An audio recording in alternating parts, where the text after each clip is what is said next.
حرمت والے مہینے جب ختم ہو جائیں تو مشرکین سے جنگ کرو۔ ہم دیکھیں گے کہ بار بار توبہ کی بہت زیادہ بات، نماز کی بہت زیادہ بات، صدقات کی بہت زیادہ، زکوٰۃ کی بہت زیادہ بات آ رہی ہے۔ تو توبہ اس وقت سچی ہوتی ہے جب انسان کا عمل بدلتا ہے۔ خوف، خشیت صرف اللہ سے ہونا چاہیے۔ جو اللہ سے ڈرتا ہے اللہ اس کو کافی ہو جاتا ہے۔ رسول اللہ صلی اللہ علیہ وآلہ وسلم نے فرمایا، تم اللہ سے اس طرح ڈرو گویا کہ تم اللہ کو دیکھ رہے ہو، یعنی ہر جگہ اللہ کے دیکھنے کا ڈر ہو ہر انسان کے اندر۔ اللہ کی خشیت کامیابی کی کنجی ہے، اللہ کا خوف نجات کا ذریعہ ہے۔ اگر ہم چاہتے ہیں کہ ہم کامیاب ہوں تو ہم دیکھیں کہ کون سا کام ہے جس کو میں اللہ کے خوف سے چھوڑ دیتی ہوں۔ نیک اعمال بہت سارے ہو سکتے ہیں لیکن اللہ کی راہ میں خود کو تھکانا سب سے افضل کام ہے۔ پھر ایک اور سوال، میں دنیا کے کاموں میں زیادہ تھکتی ہوں یا اللہ کے کاموں میں؟ میں اپنے آپ کو زیادہ تھکاتی ہوں۔ اللہ کے دین کے کاموں کے لیے میرے پاس کتنا وقت ہے؟ ہماری محبتوں کا مرکز اللہ اور اس کا رسول ہونا چاہیے۔ رسول اللہ صلی اللہ علیہ وسلم نے فرمایا، کوئی بندہ اس وقت تک مومن نہیں ہو سکتا جب تک میں اس کے گھر والوں، مال، ہر چیز سے زیادہ محبوب نہ ہو جاؤں۔ رسول اللہ صلی اللہ علیہ وآلہ وسلم نے فرمایا، کوئی اس وقت تک مومن نہیں ہو سکتا جب تک میں اس کے والدین اور اولاد سے زیادہ محبوب نہ ہو جاؤں۔ ہمیں اپنے گھر والوں کے بارے میں سوچنا چاہیے، اپنے مال، اولاد کے بارے میں سوچنا چاہیے کہ کیا میں واقعی میں رسول اللہ صلی اللہ علیہ وآلہ وسلم کی محبت میں شدید ہوں یا گھر والوں، اولاد، مال کی محبت میں شدید ہوں؟ میری محبت کا محور اور مرکز کیا ہے؟ نماز کا وقت ہے، زکوٰۃ کا حکم ہے، صدقے کا حکم ہے، والدین کے ساتھ حسن سلوک کا حکم ہے، پڑوسیوں، رشتہ داروں کے ساتھ جھگڑا چھوڑنے کو کہا جا رہا ہے۔ کوئی بھی حکم مجھے ملتا ہے، کوئی بھی قرآن کی میں آیت سنتی ہوں تو اس پہ میرا کیا ریئیکشن ہوتا ہے؟ میری جو ہے میرے اور میرے رب کے درمیان بانڈنگ سٹرونگ ہوتی ہے، میں حکم فوراً مانتی ہوں، میں انکار کرتی ہوں، میرے دل پہ بھاری ہوتا ہے، مجھے مشکل لگتا ہے؟ ہم اپنے دل کا جائزہ لے سکتے ہیں۔ اللہ تعالیٰ ہم سب کے دلوں میں سب سے بڑھ کر آپ صلی اللہ علیہ وسلم اللہ کی محبت کو ڈال دے، آمین۔ پھر طائف والوں کی بات، طائف والوں نے رسول اللہ صلی اللہ علیہ وسلم کو بہت زیادہ تکلیف پہنچائی، لیکن رسول اللہ صلی اللہ علیہ وآلہ وسلم نے پھر بھی ان کے لیے دعا کی، شاید ان کی نسلوں میں کوئی مسلمان ہو جس کی وجہ سے آگے مزید نسلوں میں خیر پہنچے، اور واقعی ان کی دعا پھر قبول بھی ہوئی۔ اس کے برعکس ہمارے معاملات، ہمارے جھگڑے فساد ختم نہیں ہو رہے تھے، ہمیں دوسروں کو معاف کرنا بہت زیادہ مشکل لگ رہا تھا، لیکن یہاں پہ رسول اللہ صلی اللہ علیہ وسلم کا رویہ دیکھیے۔ ہم یہ انبیاء کی سٹوریز، رسول اللہ صلی اللہ علیہ وسلم کی جتنی بھی باتیں پڑھ رہے ہوتے ہیں، قرآن، احادیث، سننا ہم دیکھ رہے ہوتے ہیں، وہ کیوں جاننے کی کوشش کرتے ہیں؟ وہ کیوں پڑھتے ہیں؟ تاکہ ہم اس سے سبق حاصل کریں۔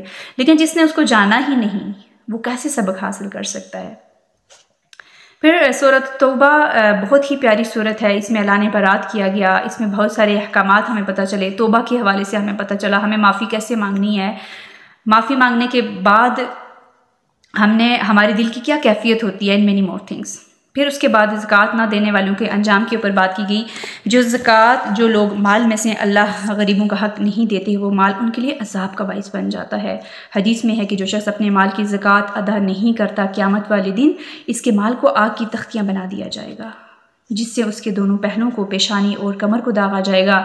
یہ دن 50,000 سال کا ہوگا اور لوگوں کے فیصلے ہو جائیں، یعنی کہ تب تک ان کا یہی حال رہے گا۔ اس کے بعد جنت یا جہنم میں اسے لے جایا جائے گا۔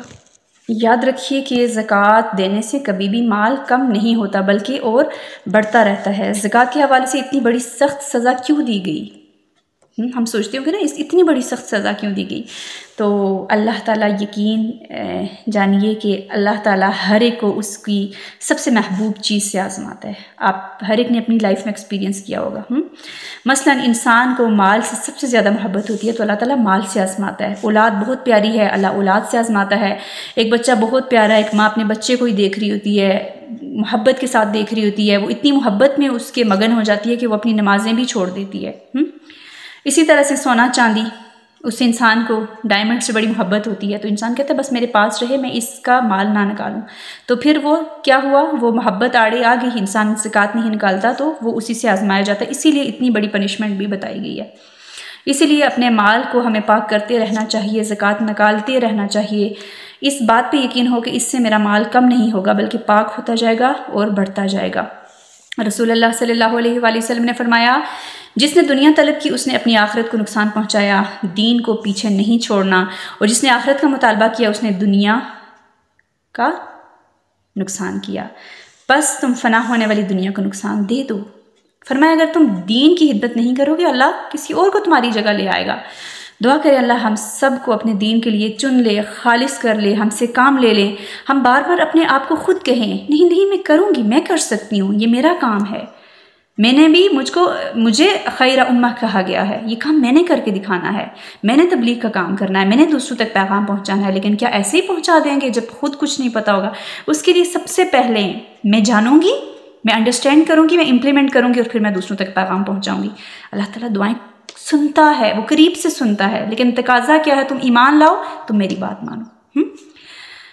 اللہ تعالیٰ سے دعائیں کرتے رہیں، اللہ تعالیٰ ہمیں چن کے رکھ، ہمیں ہدایت دے کر ہمیں گمراہ نہ کرنا۔ اللہ تعالیٰ نے کس طرح رسول اللہ صلی اللہ علیہ وآلہ وسلم اور حضرت ابوبکر صدیق کی مدد کی۔ دو دوستوں کی مثال یہاں پہ دی جا رہی ہے، کس طرح اللہ تعالیٰ نے ان کی مدد کی، کیونکہ ان کو اللہ تعالیٰ پر یقین تھا، تو اللہ کی مدد اگر یقین ہو تو ضرور آتی ہے۔ جس طرح وہ غار میں تھے تو اللہ نے ان کی مدد کی، سبحان اللہ۔ حضرت ابوبکر رسول اللہ صلی اللہ علیہ وآلہ وسلم کے سچے دوست، ان پر بہت زیادہ خرچ کیا کرتے تھے۔ غار میں کس طرح رسول اللہ صلی اللہ علیہ وسلم نے حضرت ابوبکر کو تسلی دی کہ غم نہ کرو، ڈونٹ بی سیڈ، اللہ ہمارے ساتھ ہے، ہمارا تیسرا ہمارے ساتھ اللہ ہے۔ ہر جنگ میں حضرت ابوبکر صدیق آپ صلی اللہ علیہ وسلم کے ساتھ ہیں، بدر میں، حنین میں، تبوک کے موقع پر، غزوہ خندق، ساتھ ان کے دوست، اور مرنے کے بعد بھی اللہ نے آپ صلی اللہ علیہ وسلم کا ساتھ دیا۔ کیا خوش قسمتی ہے، مرنے کے بعد بھی اتنا اچھا ساتھ نصیب ہوا، عافیت نصیب ہوئی، سبحان اللہ۔ اللہ سب جانتا ہے، اللہ سب جانتا ہے۔ اور آپ سب نے بھی دیکھا ہوگا، اللہ تعالیٰ ہم سب کو بار بار مکہ مدینہ جانا نصیب کرے، حج عمرے نصیب کرے، زیارتیں نصیب کرے۔ آپ میں سے جو لوگ گئے ہیں انہوں نے وہاں پہ دیکھا ہوگا کہ کس طرح سے وہاں کی رونقیں ہر ایک کو نظر آتی ہیں، وہاں کا سکون ہر ایک کو نظر آتا ہے۔ انسان کا دل کرتا ہے وہاں باہر کھڑا ہو کے گنبد کی طرف روضہ رسول کو دیکھتا رہے، وہی آنکھوں کی ٹھنڈک محسوس ہوتی ہے۔ اور وہیں پہ حجرہ مبارک میں آپ صلی اللہ علیہ وسلم کے ساتھ قریب میں کون ہیں؟ حضرت ابوبکر، اور ساتھ میں حضرت عمر ہیں۔ کتنے اچھے دوست ہیں نا، دنیا میں بھی اور اب قبر بھی نصیب اور آخرت میں بھی اللہ سب کو ساتھ رکھے۔ کتنا اچھا ساتھ ہے۔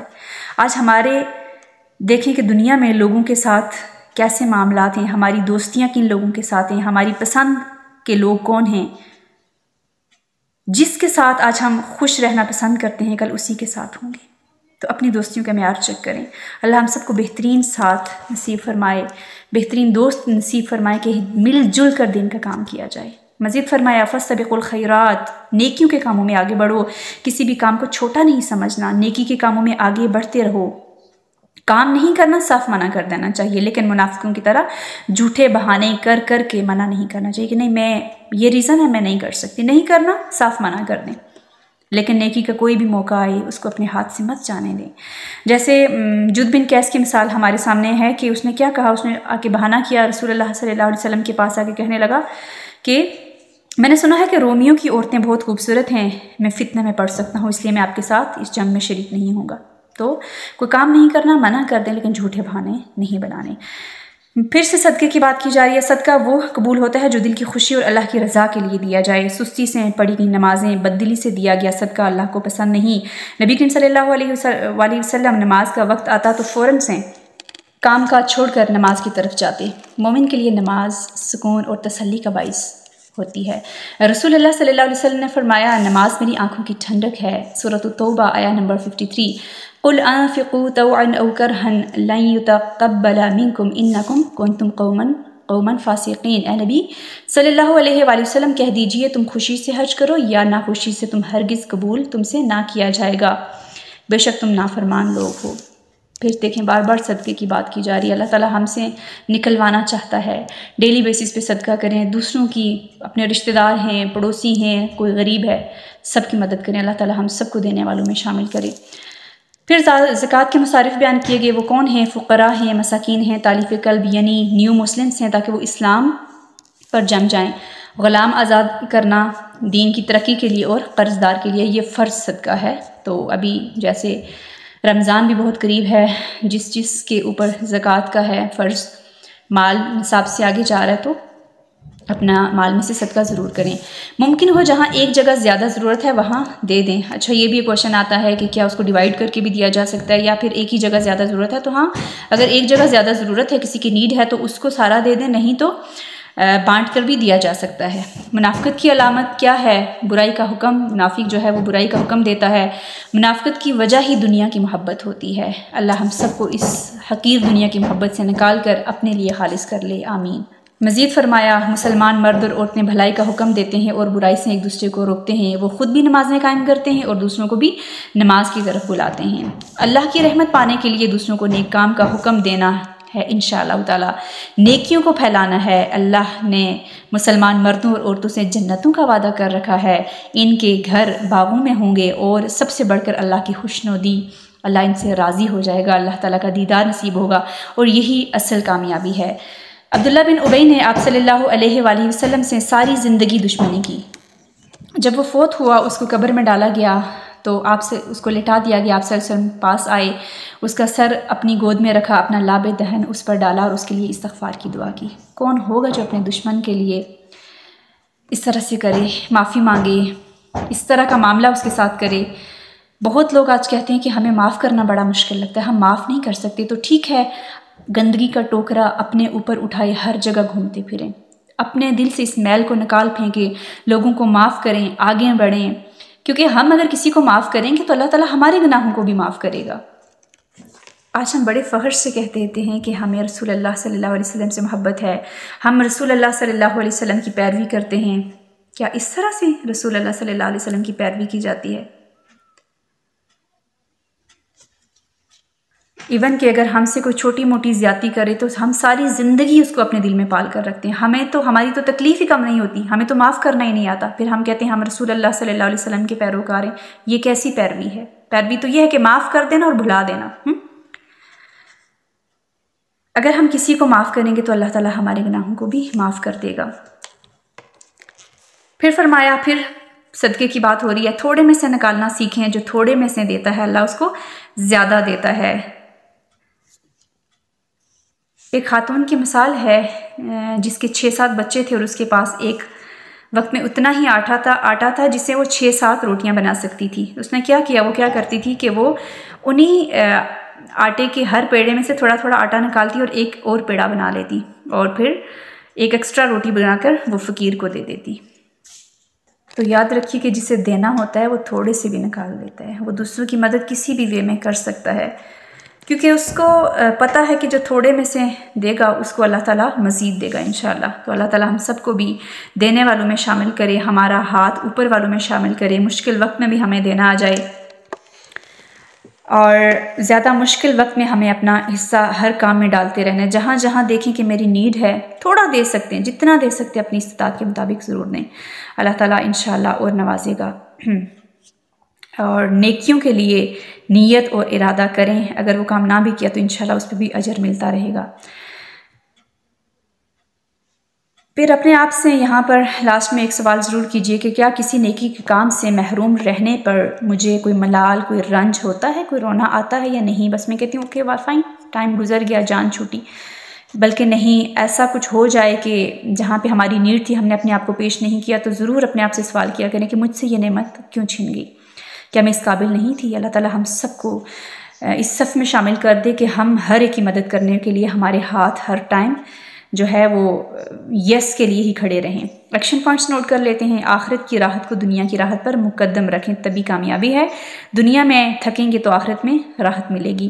نیکی کے کام میں ثابت قدمی ضروری ہے، ثابت قدمی نہیں تو وہ کام نہیں ہو سکے گا۔ دین کو سنجیدگی سے لینا ہے، جھگڑا ناکامی کی طرف لے کے جاتا ہے، جھگڑوں کو گڈ بائی کہتے ہیں۔ جزاکم اللہ خیرا کثیرا، سبحانک اللہم و بحمدک، اشہد ان لا الہ الا انت، استغفرک و اتوب الیک۔ السلام علیکم ورحمۃ اللہ وبرکاتہ۔